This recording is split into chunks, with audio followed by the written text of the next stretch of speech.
Que alegria, que bom estarmos juntos nesta manhã de quarta-feira, hoje 5 de julho, para a realização de mais um programa Opção para a Vida. É opção para a vida mesmo, porque você tem muitas opções que podem levá-los, alguns, a caminhos ermos e até, às vezes, à morte. Mas a opção que nós propomos é para a vida, para você receber a vida eterna. Nesta manhã estaremos ouvindo um outro conferencista do nosso simpósio sobre a família. Trata-se do pastor Manuel. Ele vai estar trazendo hoje a primeira parte da sua explanação naquela noite de conferência. E certamente você vai ser enriquecido, a sua vida, o seu coração e a sua família. Mas quero lembrar ainda aos nossos estimados telespectadores que estão conosco a nossa quarta conferência teológica, realizada anualmente em nossa igreja. Este ano nós convidamos como orador oficial o presbítero Solano Portela. Ele é presbítero da Igreja Presbiteriana em Santo Amaro, São Paulo, especialmente convidado como orador. E você não pode deixar de prestigiar esta conferência, principalmente você que é estudante da Bíblia, você que é presbítero, você que é professor de escola dominical, diácono, você que é líder na sua comunidade, você que é pastor. Todos estamos precisando de uma reciclagem. Os nossos simpósios, eles servem como reciclagem para a gente rever determinados conceitos teológicos e doutrina básica do Evangelho em detrimento dessa onda, né, de teologias, entre aspas, que estão se proliferando por aí, trazendo inclusive muitos danos e prejuízos ao Evangelho do nosso Senhor e Salvador Jesus Cristo. Então eu convoco você que é estudante e amante da Bíblia para que esteja conosco nos dias 21 a 23 do corrente em nosso templo. Lembrando que a Igreja do Calvário está situada às margens do Açude Velho, confluência com o Parque da Criança, no início da Avenida Brasília. Então não deixe de estar prestigiando este evento que anualmente a nossa igreja está promovendo. Nesse instante, gostaríamos de deixá-los com o pastor Manuel, trazendo a primeira parte desta exposição da palavra sobre a família.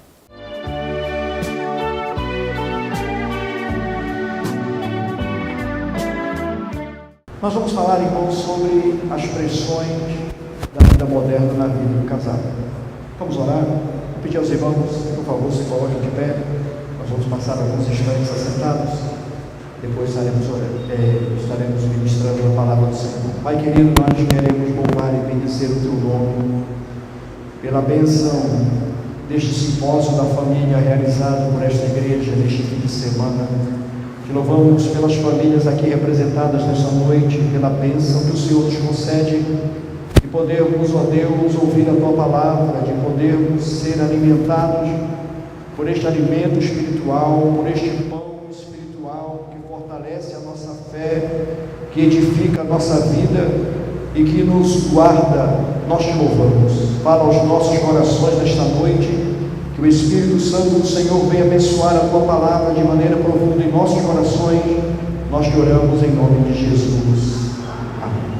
Os irmãos podem sentar. Vamos ver todos, irmãos, as pressões da vida moderna sobre o casal cristão. Novamente.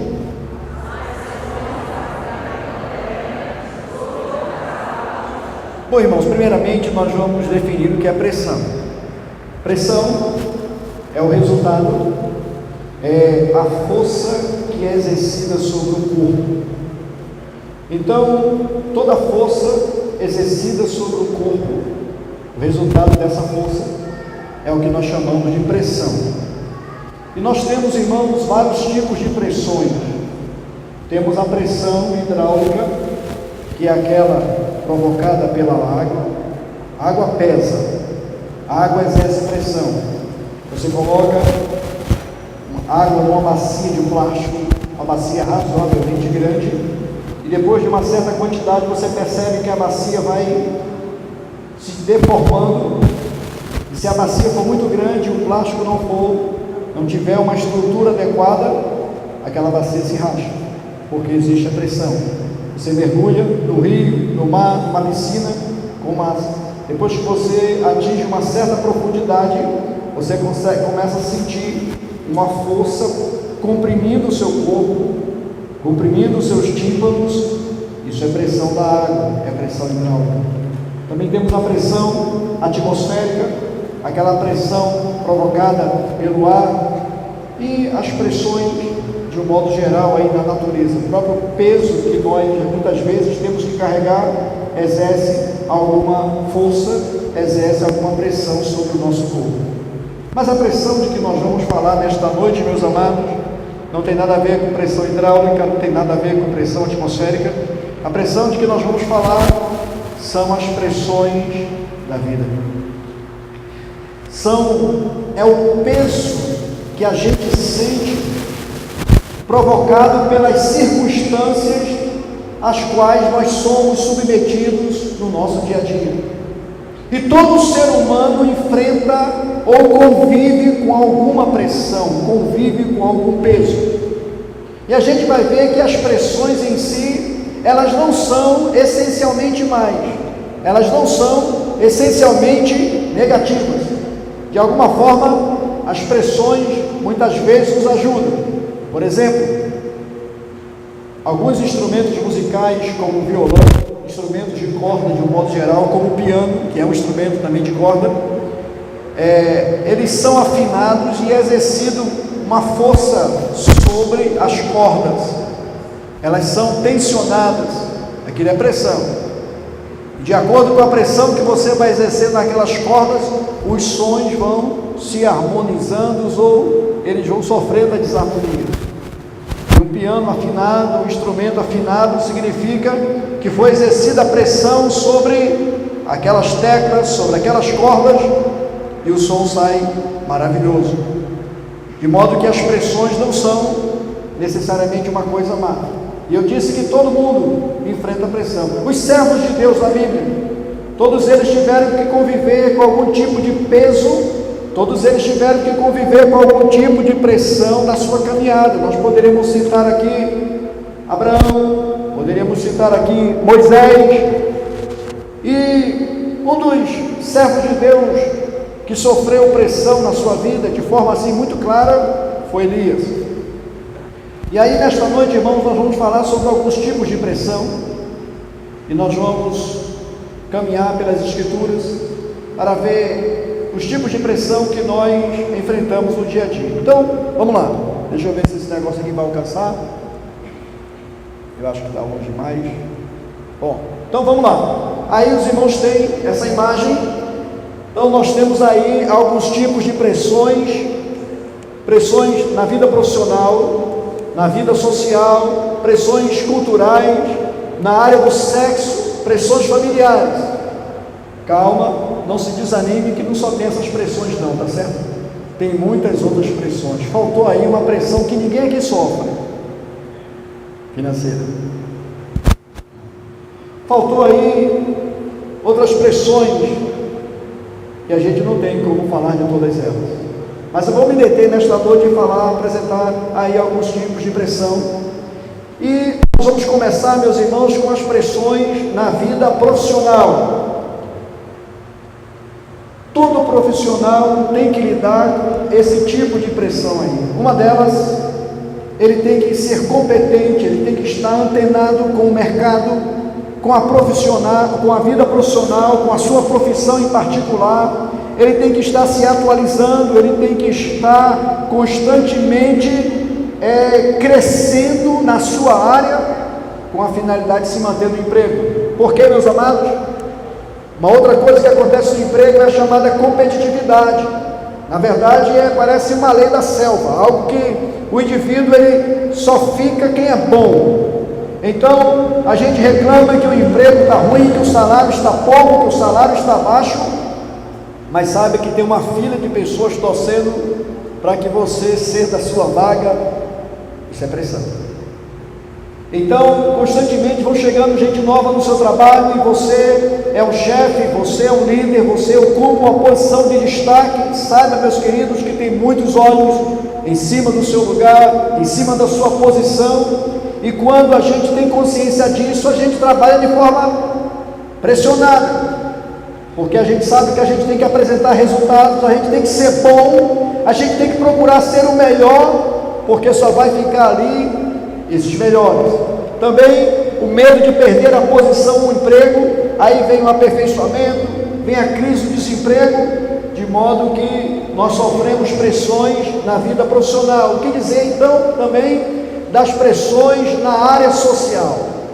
E aí, meus queridos, a gente pode ver aí, nessa questão da área social, a pressão dos amigos, as comparações que nós sofremos, os padrões com os quais nós temos que lidar.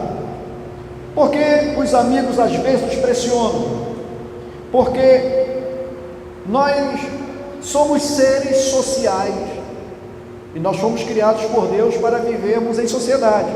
O Senhor disse: não é bom que o homem esteja só. A companhia, a socialização do ser humano é uma coisa boa, é algo necessário, mas ao mesmo tempo que é necessário, também nós sofremos pressão por causa dessa sociedade, deste meio social em que nós nos encontramos. Aqui nós colocamos uma imagem para mostrar que as pessoas cobram de nós algumas coisas. Então, nossos amigos, a gente tem, muitas vezes nós sofremos a comparação de termos que nos comportar como aquele amigo, de termos que ter o casamento que o nosso amigo tem, que o nosso vizinho vive, de ter que usar o carro, a marca, a grife, o padrão. Isso é pressão que a gente sofre. As comparações. Por que você não é igual a fulano? Por que na sua rua você não age como os outros? Pressão na área social. Também, não somente na área social, meus queridos, mas também na área cultural. E aí, quando nós falamos em cultura, é o desafio, é o peso de nos amoldarmos, de nos acomodarmos aos padrões da época, às exigências culturais da época. Então, fazer o que todo mundo anda fazendo, usar a roupa que todo mundo anda usando. Às vezes, a gente reconhece que para a mulher cristã é muito difícil ela encontrar roupas adequadas nas lojas, tem que andar muito. E por quê?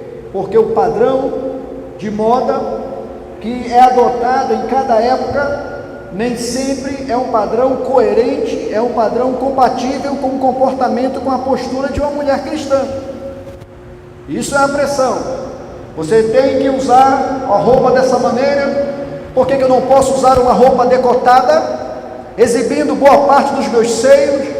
Por que eu não posso me vestir desta ou daquela outra maneira? Se todo mundo usa, se no trabalho, se na escola. Então nós somos pressionados também na área cultural. Hoje em dia, as pessoas estão banalizando o matrimônio, estão banalizando o casamento. A gente vê nas músicas, nas piadas, o casamento sendo comparado a uma prisão, de modo que a gente vai nessa onda. A pressão que a cultura ela coloca sobre nós.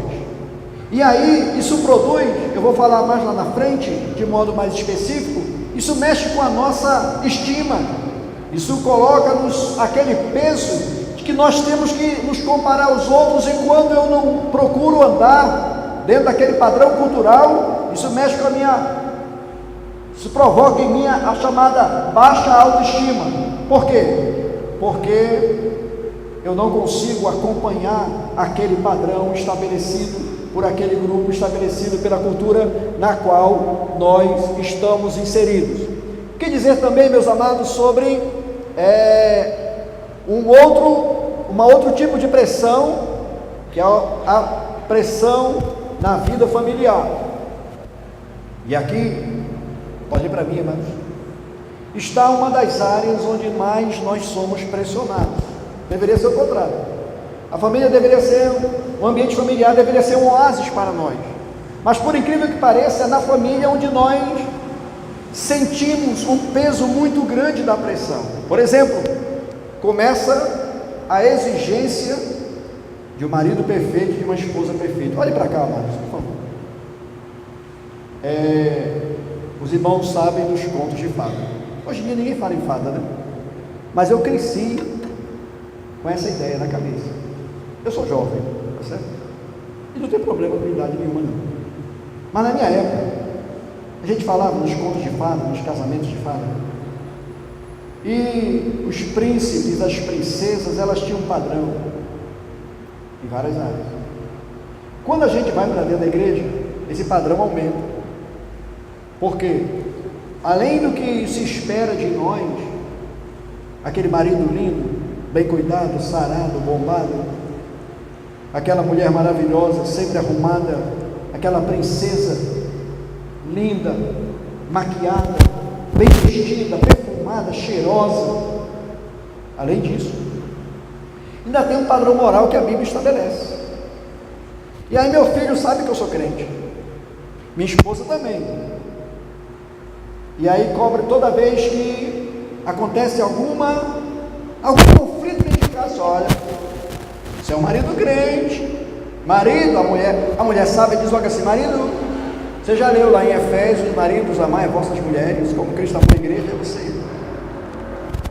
Aí o marido, para não ficar por baixo, você também já leu, sendo submissa a vossos maridos. Então é melhor a gente sentar, fazer um culto doméstico e ler logo a Bíblia junto e fica tudo em paz. Mas existe uma pressão. O marido é cobrado. Ele é cobrado no sentido de aqueles... Irmão, tem coisa mais estressante do que tarefa doméstica? Minha mulher diz assim, eu sei que nenhuma irmã pensa assim, tá certo? Essa é minha esposa. E ela me deu permissão para dizer isso aqui.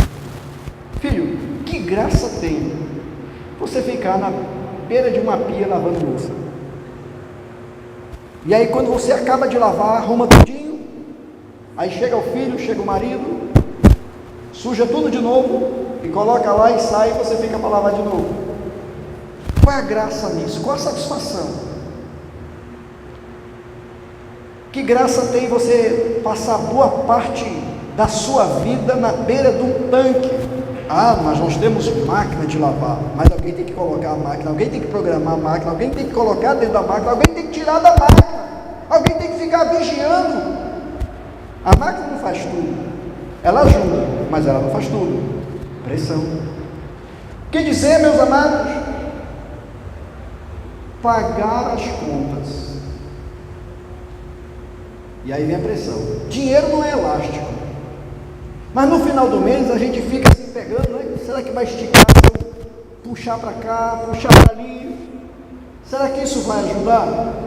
E aí você vê que você economizou, você não se excedeu no seu orçamento, mas mesmo assim parece, a sensação que te dá é que o dinheiro encurtou. E aí você rola alguma coisa, alguma pendência para o mês seguinte, e você já termina o mês estressado. E são duas alegrias que você tem na hora que recebe e na hora que paga. Aí vem a tristeza, vem a agonia, não sobrou nada, ainda ficou faltando isso, faltou aquilo, pressão. E aí vem a questão da satisfação que nós temos. Além de ter que lidar com tudo isso, eu tenho que agradar o meu cônjuge. Eu tenho que pagar as contas, eu tenho que lavar louça, eu tenho que lavar roupa, eu tenho que cuidar de casa, eu tenho que cuidar de mim, eu tenho que fazer tarefa escolar, eu tenho que dar exemplo. E eu ainda tenho que ser uma pessoa agradável. Chegar em casa, oi amor, oi lindinha, oi meu lindo, você chegou, quer uma toalhinha, quer roupinha, comidinha quente. Isso é na casa de vocês, né? Eu sei que é assim, né? Pressão. Por quê? Porque existe uma cobrança. Educado, cavaleiro. E às vezes a mulher ainda chega assim, com razão muitas vezes. Meu amor, quando eu te conheci, quando a gente namorava, você era tão educado, tão gentil, né? Você abria a porta do carro, você abria a porta da casa, você deixava eu sentar primeiro, o pedacinho de carne melhor era para mim, e agora que nem carne tem? Pressão. E aí, meus queridos, além de tudo isso, os dois têm que satisfazer um ao outro na cama. Olha só, tem isso tudo para cuidar. E na hora do momento íntimo, tem que dar conta do recado. Você já imaginou quanta pressão? O cara está cheio de conta para pagar no outro dia.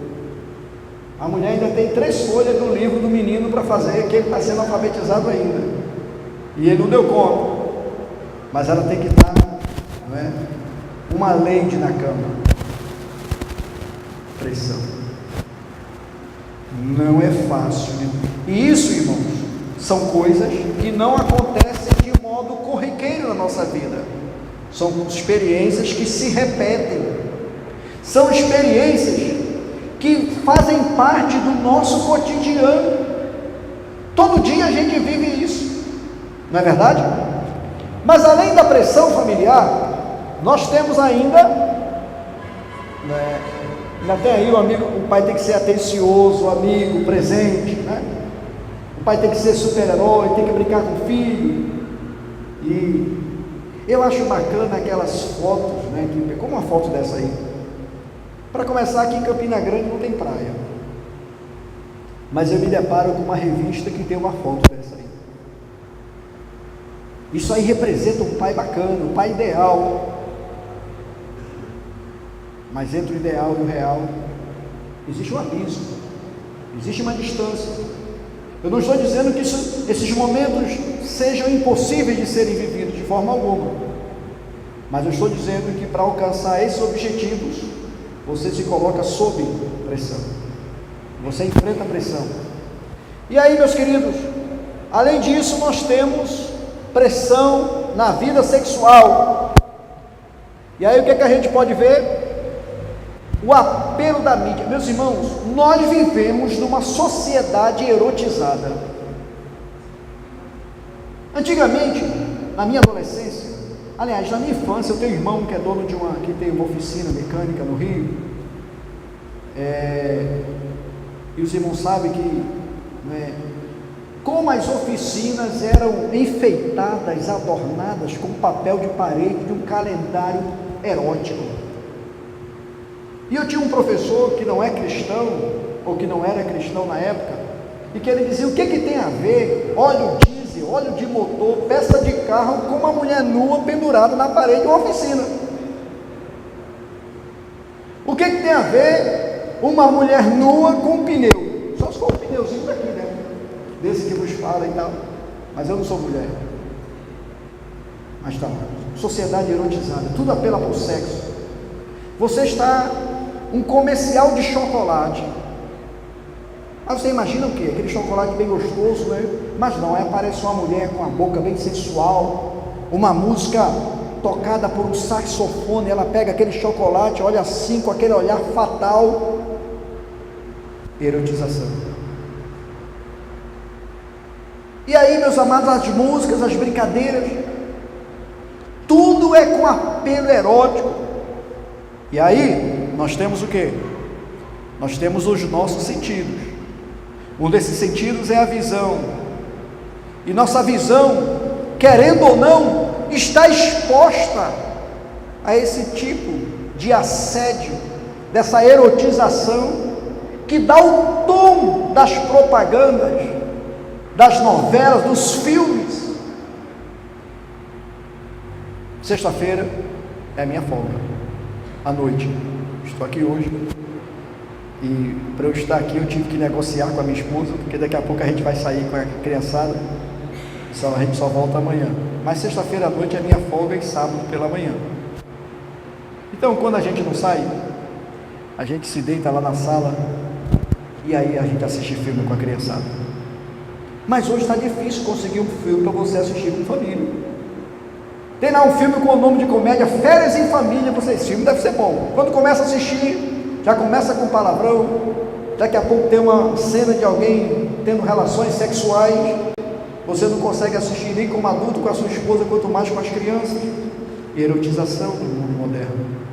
E nós somos expostos a esse tipo de pressão. O que dizer da sensualidade da mulherada? Meus irmãos, a sensualidade, a erotização na roupa é um negócio incrível.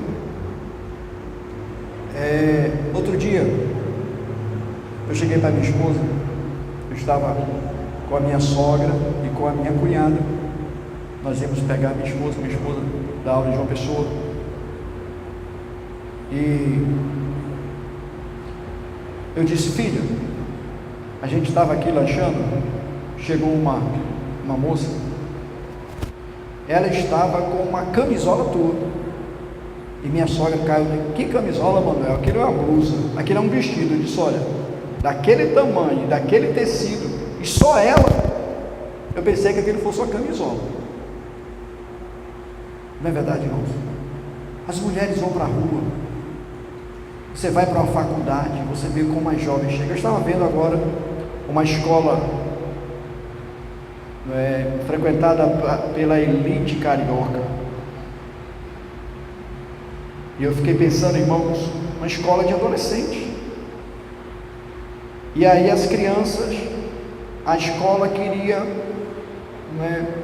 trabalhar essa questão da mentalidade para as meninas irem com uma roupinha mais decente. E o que me chamou a atenção, passou no jornal hoje, foram os pais reclamando que a escola não tem o direito de dizer qual o tipo de roupa que os adolescentes, que os alunos devem vestir. E mostrou as meninas. O pai tem um defeito. Um dos defeitos dos pais é que os filhos nunca crescem. Mas a filha já tem 13 anos, mas com o corpo de uma mulher de 20, de 25.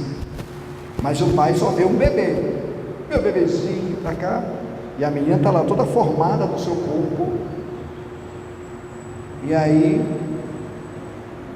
como se dizia um programa humorístico, tem pai que é cego, ou que não é cego, mas ele não quer ver. E a gente vê erotização. Você vai para a faculdade de manhã, de tarde, as alunas chegam com short, com roupa. Dias atrás, alguém me disse assim, estava eu, os irmãos, conversando sobre isso. Minha irmã disse: pastor, eu estava numa padaria, numa fila, chegou uma moça com um short tão curto, que lá em casa tem calcinha maior do que aquele short. E é verdade. Erotização.